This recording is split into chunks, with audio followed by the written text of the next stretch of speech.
Have you ever watched someone you love, your mother, your grandmother, maybe even yourself, go through that painful cycle over and over again? It starts small. A little burning sensation when you go to the bathroom. A bit of discomfort you try to brush off. You tell yourself, it's probably nothing. Just drink some cranberry juice. It'll go away. But it doesn't. A few days later, the pain gets sharper. The urgency to pee becomes constant. You're running to the bathroom every hour, every half hour, even at night when you're desperate for rest. The doctor says it's a urinary tract infection, again. You take the antibiotics. You follow every instruction, every pill, every drop of water. You feel better for a few weeks, but then, it comes back. And each time, it feels a little worse. Each time, the worry grows a little bigger. Why does this keep happening, you wonder? And slowly, that fear starts to creep into your daily life. You're afraid to travel. You're afraid to visit family. You even hesitate to leave the house because you're worried, what if it starts again while I'm out? And for so many older women, this isn't just a once-in-a-while problem. This becomes life.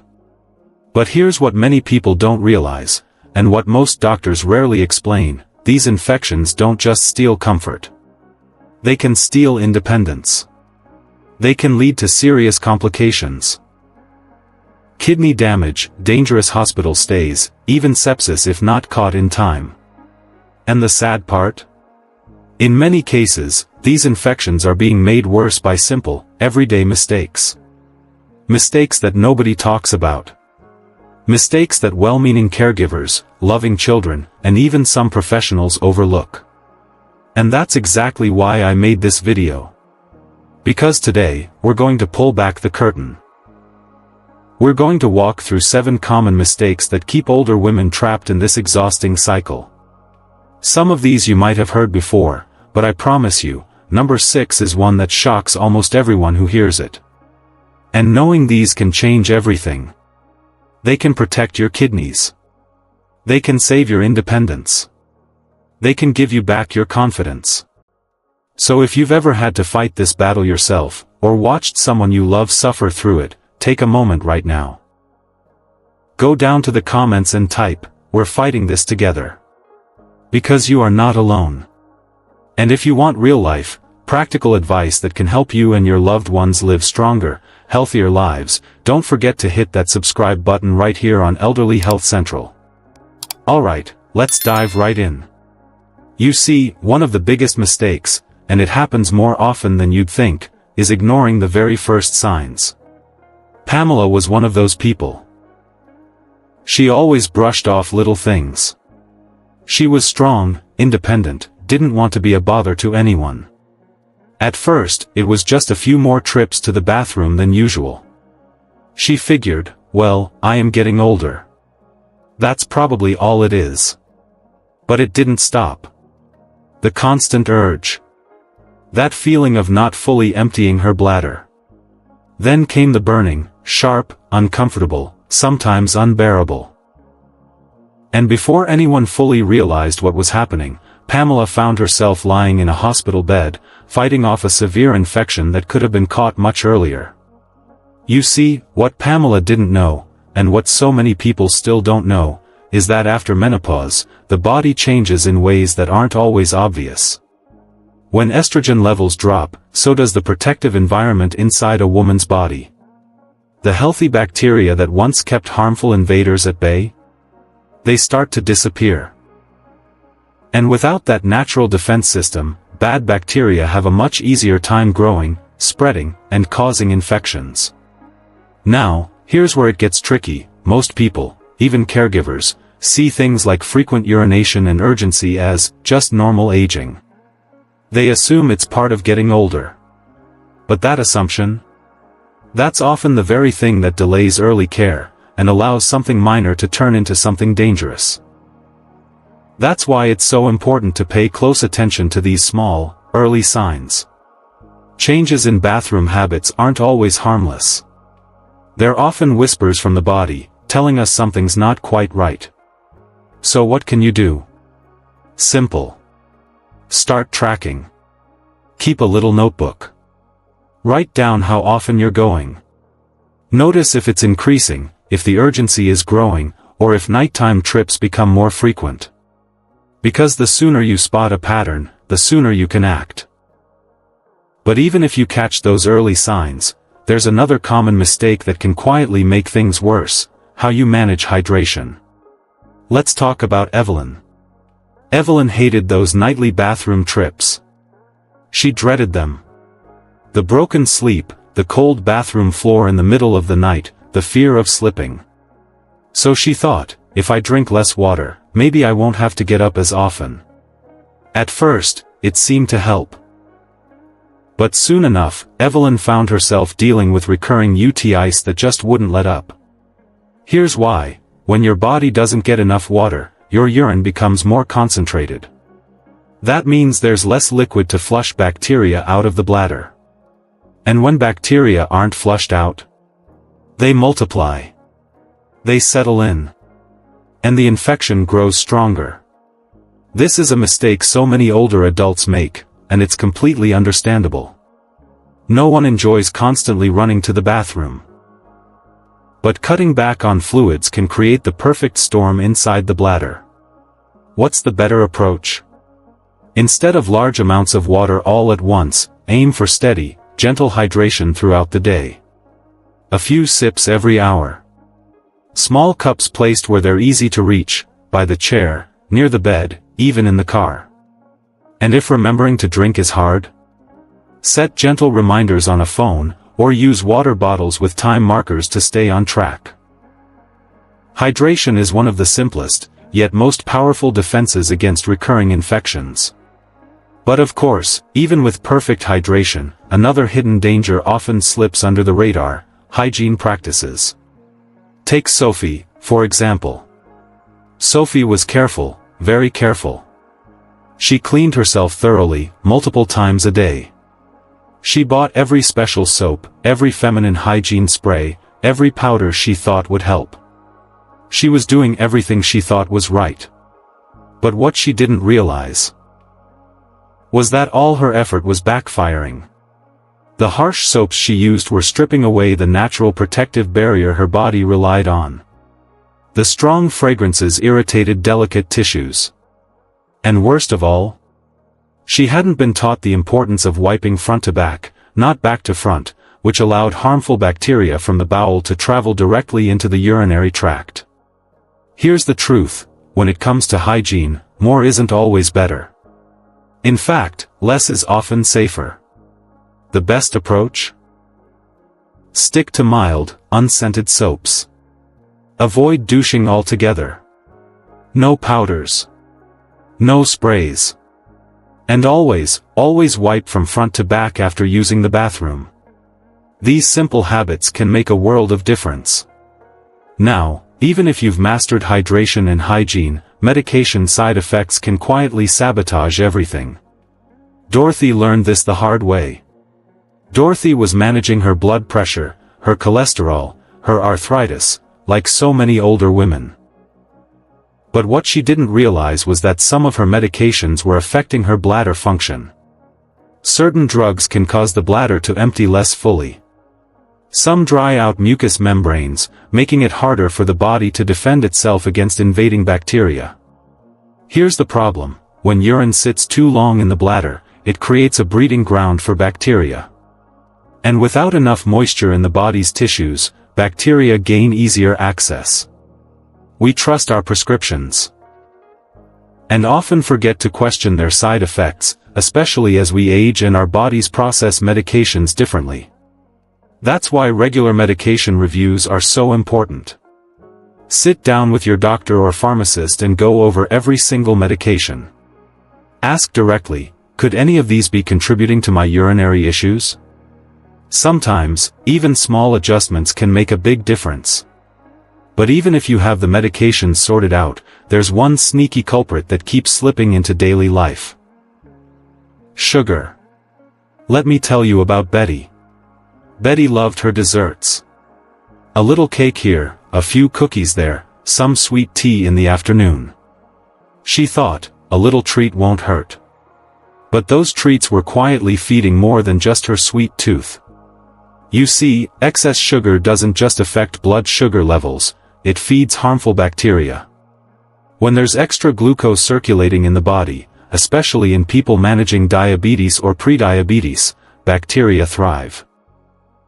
For women prone to urinary tract infections, sugar can act like fertilizer for the bacteria living in the urinary tract. This doesn't mean you have to give up every joy. But moderation is key. Be mindful of added sugars, in processed foods, desserts, and even drinks. Natural fruits are okay, but even those should be enjoyed in balance. And always keep your blood sugar levels in healthy range. Managing diabetes properly can significantly reduce UTI risk. But sugar isn't the only silent contributor. There's one mistake that many doctors themselves have helped create, the overuse of antibiotics. Let's talk about Claire. Every time Claire got a UTI, she was given another round of antibiotics. At first, they worked. But with each new infection, the medicine seemed to lose its power. The infections came back faster, stronger, harder to treat. Why? Because every round of antibiotics was not only killing the harmful bacteria, it was wiping out the good bacteria too. And over time, the bad bacteria adapted, becoming resistant. Now, even the strongest drugs barely worked. This is a dangerous cycle. Antibiotics are life-saving when used correctly, but too much can do long-term harm. That's why it's important to explore alternatives. Ask your doctor about adding probiotics to help restore healthy bacteria. Inquire about preventive strategies that don't rely on constant antibiotics. Like low-dose therapies, estrogen creams for postmenopausal women, or even simple lifestyle adjustments that protect the urinary tract. Breaking the cycle of antibiotic dependence can be life-changing. And finally, there's one last mistake that's rarely discussed, yet deeply affects so many women: weak pelvic floor muscles. Helen knows this all too well. She started noticing small leaks whenever she laughed, sneezed, or stood up too quickly. At first, it was embarrassing. But what she didn't realize was that these leaks were part of a larger problem. When pelvic floor muscles weaken, as they often do with age, childbirth, or inactivity, the bladder doesn't empty fully. That leftover urine creates the perfect place for bacteria to grow and spread. The misconception?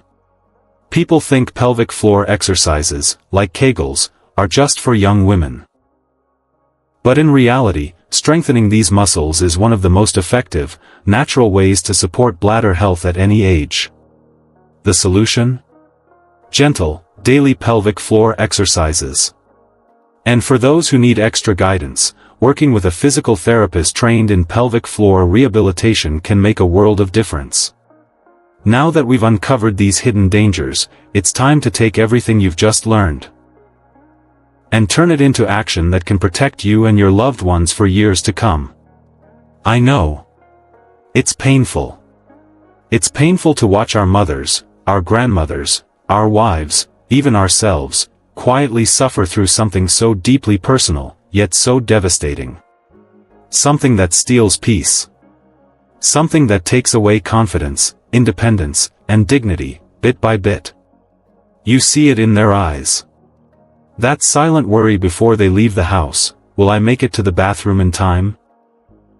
That hesitation before visiting family, going to church, attending a grandchild's recital. The quiet decision to stay home rather than risk the embarrassment of another accident. The fear that this next infection might be worse than the last. Might land them back in the hospital, again. And let's be honest, for many families, these conversations aren't easy. Talking about urinary tract infections, about leakage, about pelvic muscles, it feels uncomfortable. Sometimes, they're too embarrassed to bring it up. Other times, they're afraid of being a burden. And so the cycle continues in silence. But here's what I want you to hear right now: you are not helpless. You are not powerless. You don't have to stand by and watch these infections steal joy from the people you love. Because today, you've gained something incredibly valuable. You've gained knowledge. You've pulled back the curtain on 7 hidden mistakes that most people, even many healthcare providers, overlook. You now know how tiny, everyday choices, like hydration, hygiene, medication reviews, sugar intake, antibiotic use, and pelvic floor health, can either protect or endanger your loved one's urinary health. And with this knowledge comes a quiet but powerful kind of control. You see, you don't need to overhaul anyone's entire life overnight. You don't need to frighten them or push them into overwhelming changes. Sometimes it starts with just one simple conversation. So I encourage you, take a few minutes today. Sit with your mother. Call your grandmother. Gently ask, how are you really feeling? Are you still struggling with those infections? Have you noticed anything different lately? And then listen. Not to respond, but to truly hear them. Because often, they're just waiting for someone to ask. From there, start with small, thoughtful adjustments. Maybe it's setting out a few water bottles where they're easy to reach. Maybe it's switching out harsh soaps for something gentle and unscented. Maybe it's making an appointment to review medications with their doctor. Or simply inviting them to join you in a few light pelvic floor exercises each morning. Because here's the truth, these small steps, taken with love, patience, and consistency, have the power to bring comfort back into their lives. To give them freedom again. To allow them to enjoy family gatherings, church picnics, birthdays, and quiet evenings without that constant shadow looming over them. No more sitting on edge. No more quietly suffering. No more living in fear of the next time. With education. With gentle care. And with a little bit of courage. So many older women can live their golden years free from the grip of recurring urinary tract infections. And if you're listening to my voice right now, I want you to carry one thing with you after this video ends: hope is still very much alive. Now, before we wrap up, let's gently walk back through everything we've uncovered together today. Because sometimes, hearing it one more time helps it truly settle in.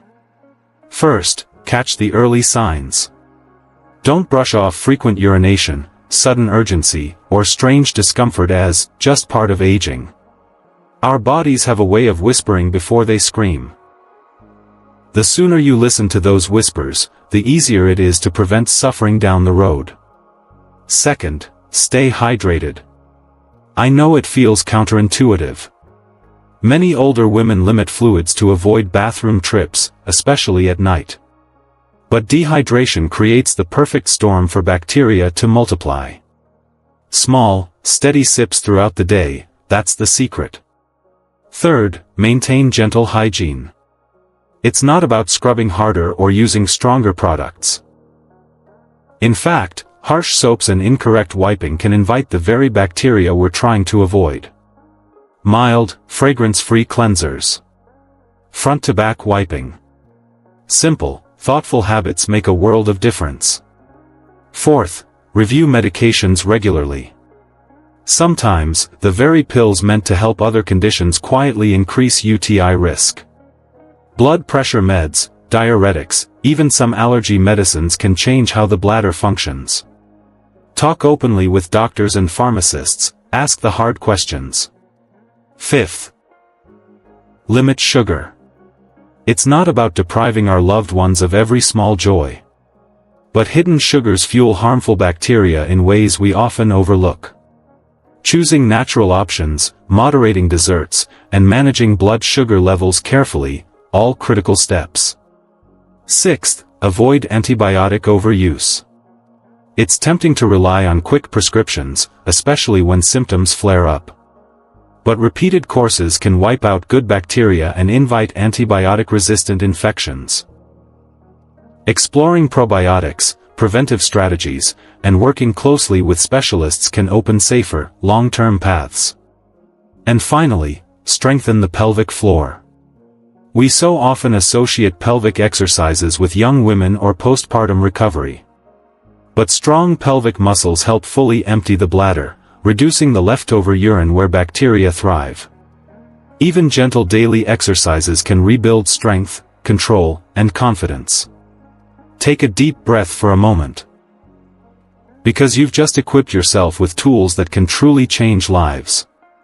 And now, I'd love to hear from you. Which one of these mistakes surprised you the most? Was it hydration? Medications? Maybe the role of sugar? Drop your answer in the comments below. Your story, your insights, they might be the very thing another family needs to hear today. And if you found this conversation helpful, if it made you feel more prepared, less overwhelmed, or simply more hopeful, I invite you to subscribe right here to Elderly Health Central. We're building a space where real conversations about aging, health, and family care happen every single week. Where caregivers, daughters, grandsons, and neighbors can find practical, trusted advice, and feel a little less alone. Your support allows us to continue making these videos, not just for you, but for countless families walking this same road.